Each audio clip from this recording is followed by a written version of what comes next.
आता कॅरी ऑनचा विषय आता झाला. आपलं अकॅडमिक इयर गेल्या 1 महिन्यापासून चालू झालं. आता सगळे विद्यार्थी रेग्युलर क्लासेस अटेंड करत आहेत. सगळे त्यांची रेग्युलर मेहनत आहे. आणि आता ह्या गेल्या हप्त्यापासून ऑर्डर केली की आपण केले की कॅरी ऑनमुळे तुम्हाला अलाव करत नाही हायर क्लास. त्यामुळे सगळे विद्यार्थी संतप्त झाले. तर विद्यार्थ्यांची मागणी अशीच आहे की 1 महिन्याआधी तरी तुम्ही हे करायला पाहिजे होतं, जेणेकरून आम्ही पण आमच्या पद्धतीने 1 महिन्याच्या आधी काहीतरी तयारी केली असते, घरामध्ये हे केलं असतं आणि मग आमच्या पद्धतीने आम्ही काहीतरी बाहेर केलं असतं जर आम्हाला वाईटच पसंत असेल तर. कॉलेजेस सुरू करण्याचा उद्देश असा होता की पेपर व्हॅल्युएशन नाही झाल्यामुळे तुमचे असं गृहीत धर की तुझं पेपर व्हॅल्युएशन नसतं झालं. ऑलरेडी आपण कोविडमध्ये ऑलरेडी आपला सगळं डिले होत चाललं. समजा तुझा अजून रिझल्ट लागला नसता किंवा तुझा म्हणजे वैयक्तिक तुझा नाही तर इंडिव्हिज्युअल जे काही सगळ्यांचे रिझल्ट आहेत त्यांचे जर का रिझल्ट लागलेले नसते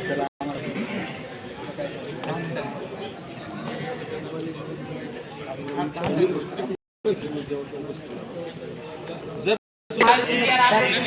एक मिनिट अरे सर्क्युलर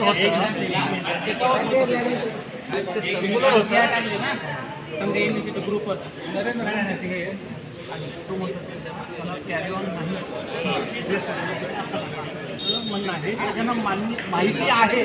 फक्त आणखी एकदा आपल्याकडे येऊ लागलं बऱ्याच वेळी आले होते की कॅरी ऑन आहे नाही. इतर विद्यापीठांनी कॅरी ऑन दिल्यामुळे आपल्याकडे कन्फ्युजन होऊ नये म्हणून सर्क्युलर दिलेलं. त्याच्यामुळे नवीन दिलेलं होतं विद्यापीठाने दिलेलं आहे असं तुम्ही लिहिलं त्या नव्हतं. सर्क्युलरमध्ये विद्यापीठाने नवीन नियम कुठला केलेला नाही आता.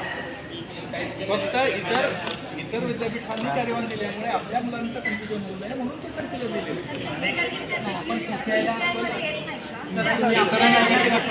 सरांनी मग खाली बाकीच्या विद्यापीठांच्या